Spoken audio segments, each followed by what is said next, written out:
مشاهدين الكرام في كل مكان، أسعد الله أوقاتكم بكل خير. متابعين الكرام، في هذا الخبر العاجل، المغربي فوزي لقجع يتحرك ضد الجزائر. وعلى الرغم من خروج منتخب قطط الأطلس من كأس إفريقيا وخروج الجزائر أيضا من الدور الأول، عقب اتهامات كثيرة طالت هيئة التحكيم ضدهما، تبقى الجزائر غير سالمة من ممارسات الفاسد فوزي لقجع ومؤامراته على كل الجزائري داخل الاتحاد الإفريقي لكرة القدم. في تفاصيل حصرية نقلتها وسائل إعلام جزائرية، كشف إقصاء الحكم الجزائري الدولي مصطفى غربال وشطبه من إدارة نهائي الكان في كوديفوار، على الرغم من المستويات الكبيرة التي قدمها خلال الكان والإشادة الكبيرة التي حظي بها خلال المنافسة، إلا أن عصابة فوزه لقجع عمدت إلى إقصائه.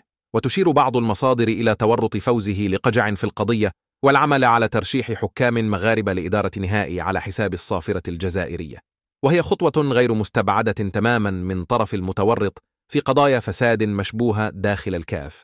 وفقا للمتابعين، من الممكن أن تعمل بعض الشخصيات الجزائرية على التدخل وإعادة طرح الحكم الدولي الجزائري مصطفى غربال. ختاما المرجو الاشتراك بالقناة وتفعيل زر الجرس ليصلكم كل جديد. أراكم في الفيديو قادم إن شاء الله. إلى اللقاء.